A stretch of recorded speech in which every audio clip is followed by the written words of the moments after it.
during the conversation we had with Kyle Van Noy, John Harbaugh took to the podium in Baltimore and announced Zay Flowers is out. Oh, man. Yikes. Now, this is significant. He led the Ravens in reception, 74, receiving yards, 1,059, became the first wide receiver in Ravens history to be selected to the Pro Bowl. And he, in his 2 career playoff games, 9 catches, 156 yards. He had that touchdown reception in last year's AFC Championship game, that fumble on the goal line that looked like he was about to dive into the end zone for a second career receiving touchdown in the playoffs. I don't think that was on him. That was just an incredible play by the Chiefs defense. Against the Steelers in Week 16, 5 catches for 100 yards. So it's on the tight ends and Rashad Bateman to pick it up. That's it. And also, wait a minute. Hold on a minute. Derrick Henry. It's got to be 22 to the rescue here on the offensive side of the ball. Or Lamar is just like, I'm the most valuable player. It's not like Zay Flowers his absence is going to end everything. But Derrick Henry also finished the season on a roll, 150 or more scrimmage yards in his final 3 games. Tied the longest such streak in the final 3 games of a season entering the playoffs since 1980. I'll give you a guess who are the other 2. One of them is this year. We just had a big night on Sunday night. Jahmyr Gibbs. Correct. The other one is a guy you here's a because we're out of time on the end of the hour. You one segment produced him on NFL Game Morning. 28. Marshall Faulk. That's Derrick Henry and what they need out of him. He's the Sonic and the Knuckles right there. All in one. Gotta have it. Gotta have it. That's it. Because Zay Flowers going down. And Isaiah Likely's come on strong. You know, he had that very big night on opening night in Kansas City and then didn't do very much in terms of the stat sheet. Right. Everybody that picked him up in that week 2 waiver wire got sorely disappointed in fantasy. But he had 3 receiving touchdowns in his last 5 games. Mark Andrews. It's coming on. Yep. A career high 80% catch percentage. Bateman had 9 touchdowns this year. And so put it all together, and that's, next man up. I get it. I get it here. Philadelphia's finest, Nelson Aguilar. Got to get some out of him, too. But it's 22, man. That's what you got him. You got 22, 8 and 22, a 2-man game at the match point. Who's got it? Oh, my God. Whoever has it is a nightmare for us. That's it. Bateman's got 4 receiving touchdowns in his last 4 games, and the Ravens are 8-0 when he scored a touchdown this year. So let's get Bateman in the end zone. Let's get the tight ends working. Let's get Lamar running it, and let's get Derrick Henry doing Derrick Henry things, and they should get through the Steelers, who can't put 2 and 2 together right now on offense. Yep.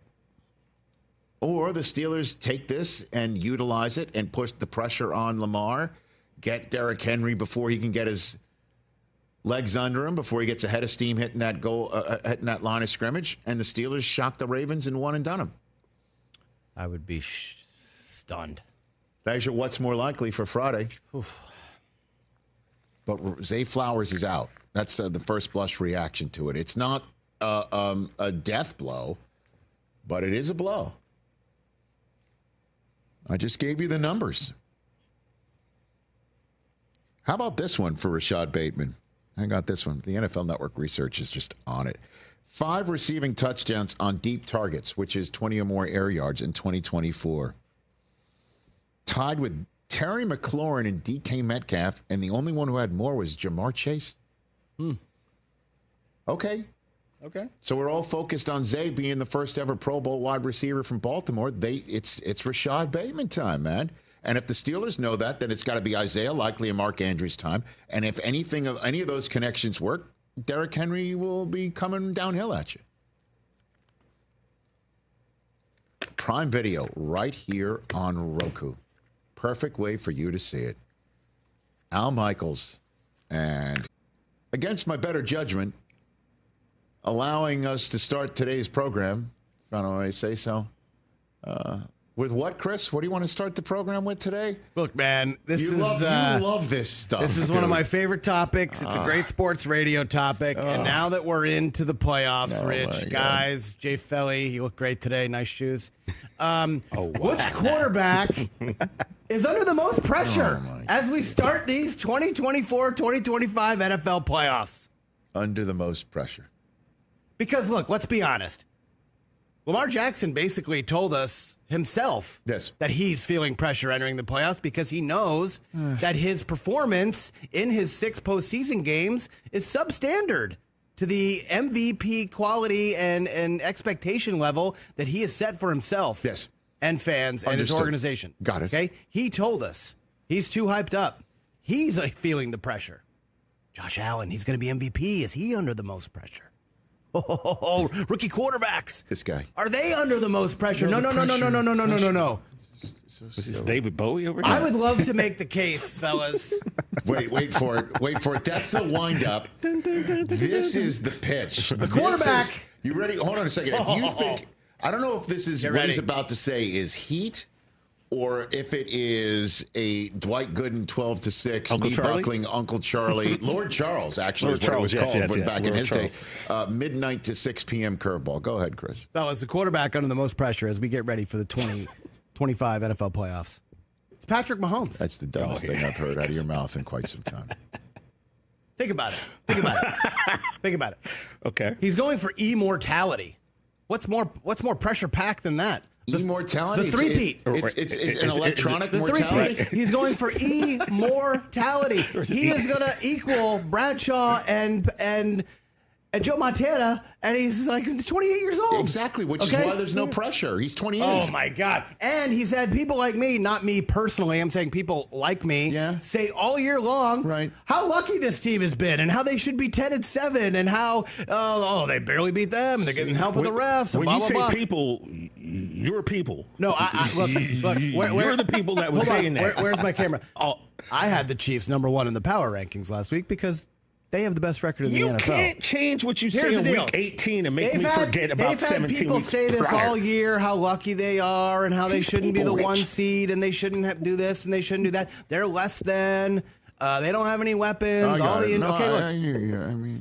That's pressure. Come out and do it and shut everybody up. No, it's not pressure. It's not pressure. Because if he loses, if he doesn't do what you're saying, he's still 28. He's still going to the Hall of Fame already. He's still being considered that he's on the Mount Rushmore of quarterbacks. He still will go home and be the dad and the husband and have State Farm, beg him to do more Bundle Ruski commercials. He's not going to lose anything except maybe respect of people that talk about it for a living. And I as much as I appreciate, doing this show and having this microphone in front of me, I do not view pressure as things that are said about somebody and whether somebody is going to be considered less than by people who have microphones in front of them. Expectations, narratives, whatever. All of that factors in. And we traffic in that sort of business. Yeah. But to endeavor your subject matter, I view pressure differently. I view pressure as people who won't have the opportunity potentially to do what they have a chance to do over the next 5 weeks again. That's pressure. That's pressure. The inability to have the opportunity, the window closing. I look at Lamar Jackson.